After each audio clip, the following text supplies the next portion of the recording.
सर्वप्रथम सर्वांना श्री स्वामी समर्थ. स्वामी महाराजांच्या कृपेने तुमच्या सर्व चांगल्या इच्छा पूर्ण होत ही स्वामींचरणी प्रार्थना करते आणि आजच्या व्हिडिओला सुरुवात करते. 25 जुलै 2026 शनिवार दिवशी देवशयनी आषाढी एकादशी आलेली आहे. सोन्यासारखा दिवस आहे. प्रत्येक महिन्यात 2 पंधरवाडे म्हणजेच पक्ष असतात.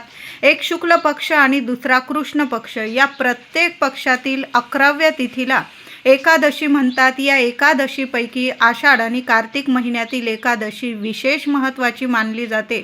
आषाढातील शुद्ध एकादशीस भगवान श्रीहरी विष्णू झोपी जातात, त्यामुळे या एकादशीला शयनी एकादशी असे म्हणतात. झोपी गेलेले भगवान श्रीहरी विष्णू कार्तिक महिन्यातील शुद्ध एकादशीला जागे होतात, त्यामुळे त्या एकादशीला प्रबोधिनी एकादशी असे म्हटले जाते. हे 4 महिने म्हणजे चातुर्मास होय. चातुर्मासात भगवान श्रीहरी विष्णू क्षीरसागरात शयन करतात असे समजले जाते. म्हणून या कालावधीत विवाह वगैरे हे विधी करणे वर्ज्य मानले जाते. आणि जेव्हा चातुर्मासानंतर कार्तिकी एकादशीला भगवान श्रीहरी विष्णू जागे होतात प्रबोधनी एकादशीला, त्यानंतर तुलसी विवाह प्रारंभ होतो आणि त्यानंतर आपल्या घरोघरी ज्या मुलामुलींचे विवाह असतात त्यांचे अगदी आनंदाने विवाह पार पडत असतात. चातुर्मास म्हणजे व्रत वैकल्यांचे हे महिने मानले जातात. बघा, यात आपण श्रावण महिन्याचे सोमवार शनिवार हे व्रत करत असतो. माता लक्ष्मीचे व्रत करत असतो. वैभव लक्ष्मी व्रत आपण करत असतो. सणवार या चातुर्मासात भरभरून आपण व्रत वैकल्य करत असतो. असा हा सुंदर चातुर्मास असतो. या महिन्यातून दिवसातून एक वेळेसच जेवण केले जाते. बऱ्याचशा ठिकाणी हा नियम आहे. महिला असतील पुरुष दादा एक वेळेस जेवण करतात. चातुर्मासमध्ये 4ही महिने एक वेळा जेवतात आणि एक वेळा उपवास करत असतात. रोज सकाळ संध्याकाळ तुळशी मातेची पूजा केली जाते. तुपाचा दिवा लावला जातो. यामुळे अखंड लक्ष्मी मातेची प्राप्ती होते. म्हणून बघा, या चातुर्मासात जेवढी सेवा होईल ना महिलांनो दादांनो, तेवढी सेवा जरूर करा. नाही जमलं ओम नमो भगवते वासुदेवाय नमः, पांडुरंग हरी वासुदेव हरी, जेवढा मंत्र जपता येईल तेवढा जरूर जपायचा आहे. सोन्यासारखं आपल्याला फळ मिळणार आहे. बघा, चातुर्मासात हे 4 महिने गोपज्ञ व्रत सुद्धा केले जाते. आपल्या देवघरासमोर रोज सकाळी रांगोळीने 33 गोपज्ञ काढावे. हे व्रत कार्तिक शुद्ध एकादशीपर्यंत केले जाते. म्हणजे आषाढी एकादशी ते कार्तिकी एकादशी असे 4 महिने गोपज्ञ व्रत केले जाते. रोज आपल्या देवघरासमोर सकाळी आंघोळीनंतर देवांची पूजा करून झाल्यानंतर रांगोळीने 33 गोपज्ञ काढावे. हळदी कुंकू वाहून पूजा करावी. हे व्रत कार्तिक शुद्ध एकादशीपर्यंत केले जाते. या चातुर्मासात रोज नित्य नियमाने शिवपिंडीवर अभिषेक जरूर करावा. घरच्या घरी करा किंवा मंदिरात जाऊन तुम्ही साध्या पाण्याने, स्वच्छ पाण्याने, दुधाने, पंचामृताने असा अभिषेक करावा. बघा, या चातुर्मासात भगवान श्रीहरी विष्णू झोपी जातात, तर या सृष्टीचा कारभार सांभाळत असतात ते म्हणजे महादेव शिवशंकरजी. तशी तर आपण आयुष्यभर सेवा करतो, पण या चातुर्मासात जेवढी सेवा होईल ना रोज नित्य नियम घरातल्या घरात किंवा मंदिरात जाऊन अवश्य करा. पाण्याने, दुधाने, पंचामृताने अभिषेक करा. या चातुर्मासामध्ये आपण श्रावणाचे सोमवार सुद्धा अगदी आनंदाने करत असतो. अगदी भावभक्तीने श्रद्धेने आपण प्रत्येक जण आपण श्रावणाचे सोमवार शनिवार करत असतो. तर या 4 महिन्यामध्ये रोज नित्य नेमाने घरात शिवपिंडी असेल किंवा मंदिर असेल घराजवळ, तिथं जाऊन देवांना अभिषेक जरूर करा. बेल फूल अर्पण करा.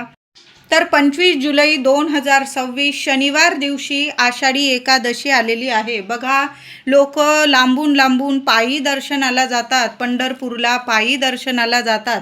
आपल्याकडून एवढं होत नसेल, आपण संसारिक व्यक्ती आहोत, लेकरा बाळांना सांभाळून नाही होत, तर आपण घरच्या घरी तर किंवा मंदिरात जाऊन तर सेवा करू शकतो.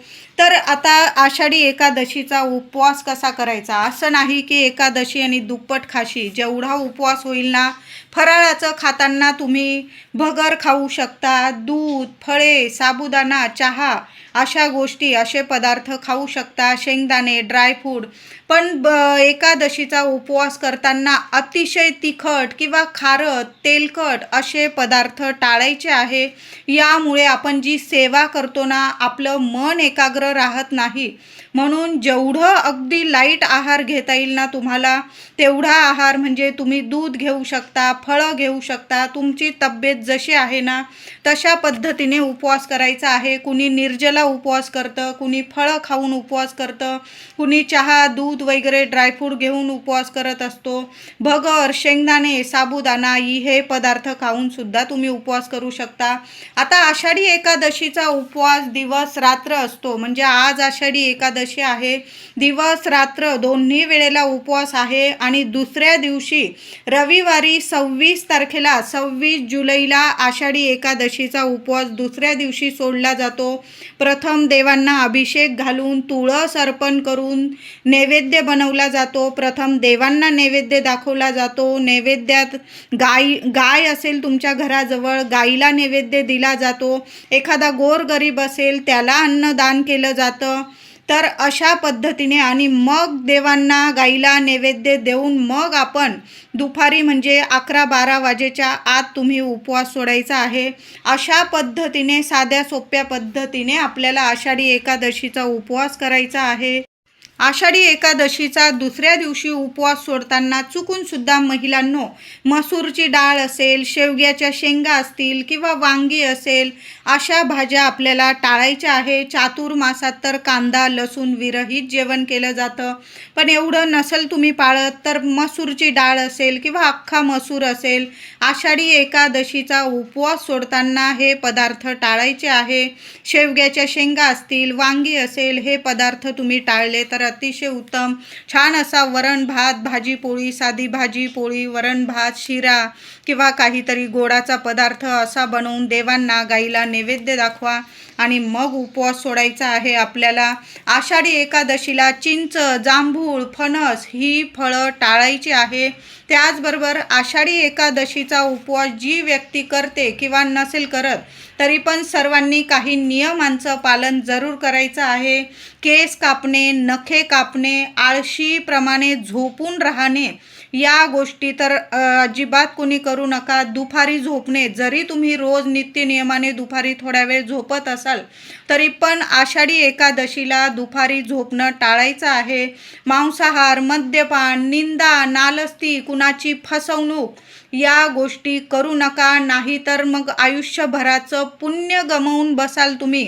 मग कितीही देवदेव करा त्याचा काहीच फायदा होणार नाही. कारण आषाढी एकादशीला या नियमांचं पालन सर्वांनी करायचं आहे. आपल्या पांडुरंगाला सर्व प्रिय आहे, प्रत्येक जीव प्रिय आहे. कुणाचाच अपमान या दिवशी करू नका. मौन धरून घ्या, शांत राहा. फक्त आपला पांडुरंग आणि आपण नामस्मरणात राहा, सोन्यासारखं फळ मिळणार आहे. म्हणून आषाढी एकादशीचा उपवास करा किंवा नका करू, पण या नियमांचं पालन जरूर करा.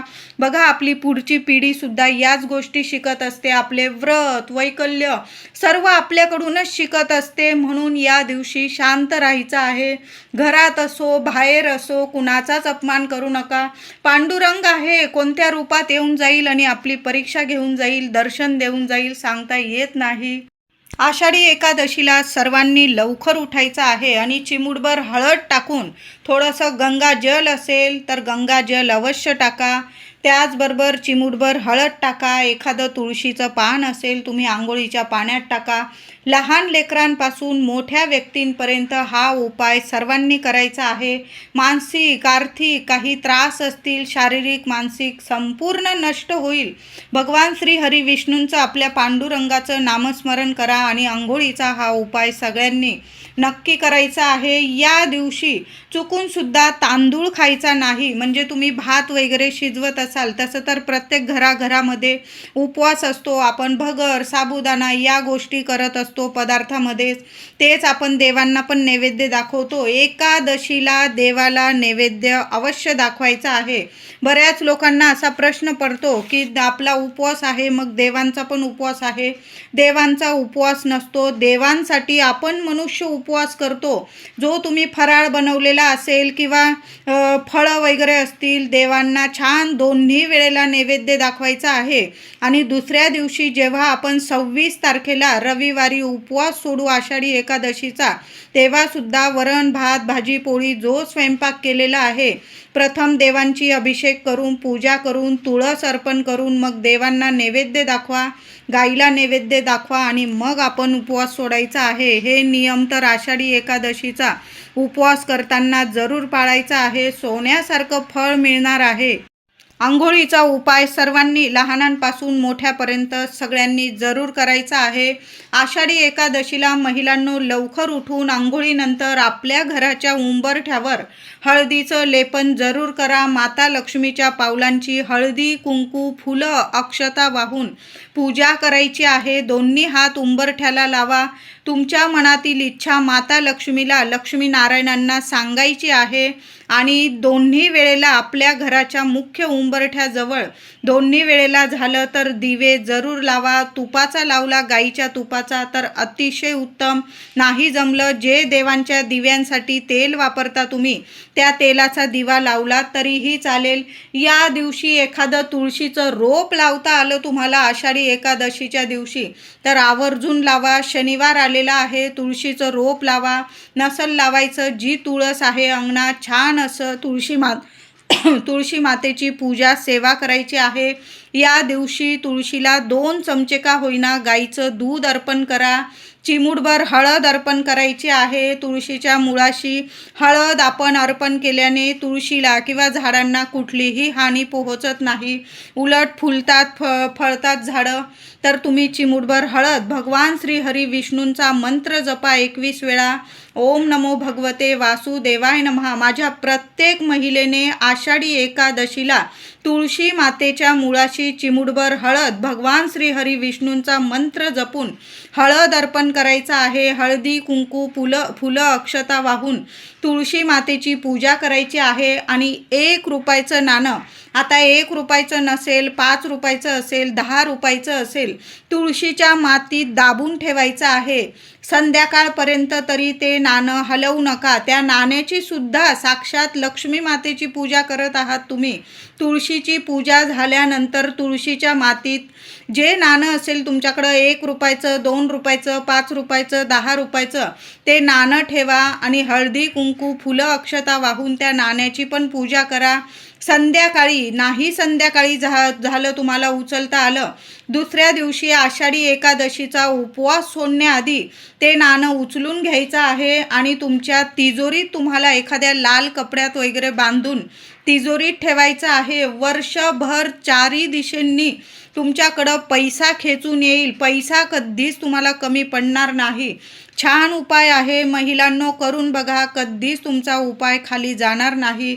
भगवान श्री हरी विष्णूंची माता लक्ष्मीची छान ही सेवा आहे. करून बघा. सोन्यासारखं फळ अवश्य मिळणार आहे.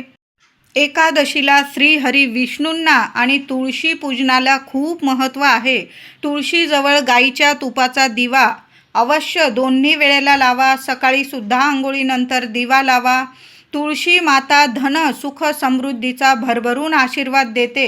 चिमूटभर हळद अर्पण करून आपण 1 रुपयाचं नाणं ठेवून तुळशी मातेला 7 शृंगाराच्या वस्तू अर्पण जरूर करा. तुम्ही जर आणलेल्या असतील, नसल आणलेल्या, हळदी कुंकू फुलं अक्षता वाहून जरी पूजा केली महिलांनो, काही ठिकाणी तुळशी मातेला चुनरी वगैरे ओढणी वगैरे लाल रंगाची ओढली जाते. हळदी कुंकू या सर्व 7 शृंगाराच्या वस्तूसुद्धा तुळशी मातेच्या कुंडीत किंवा जी तुळशी वृंदावन असतं तिथं अर्पण केलं जातं. तुमची जशी परंपरा आहे तशा पद्धतीने तुम्ही आषाढी एकादशीला तुळशी मातेचं पूजन करायचं आहे. यावर्षी आषाढी एकादशी शनिवारी आल्याने सकाळी किंवा संध्याकाळी दिवसभरात एकदा का होईना घराजवळ जे पिंपळाचं झाड असेल ना त्या झाडाला जाऊन स्पर्श करायचा आहे. बरोबर जाताना दूध, पाण्यात थोडीशी चिमूटभर साखर जरूर अर्पण करा. दूध, साखर मिश्रित पाणी पिंपळाच्या झाडाला अर्पण करायचं आहे. झाडाजवळ एक तुपाचा दिवा किंवा तेलाचा, तुम्ही दोन्हीपैकी एक दिवा लावू शकता. मातीची पंती जरी घेऊन गेला ती परत आणू नका. तिथं दीपदान करायचं आहे. आपल्याला पिंपळाच्या झाडाखाली दीपदान करायचं आहे. त्याचबरोबर थोडंसं मूठभर गव्हाचं पीठ घ्या, त्यात चिमूटभर साखर मिसळून घ्या आणि ते साखर मिश्रित पीठसुद्धा गव्हाच्या पिठामध्ये चिमूटभर साखर मिसळा आणि ते मूठभर पीठसुद्धा तुम्हाला पिंपळाच्या झाडाखाली ठेवून यायचं आहे. एखाद्या कागदावर ठेवून आलात तरीही चालेल आणि बरोबर जाताना न्यायचा आहे.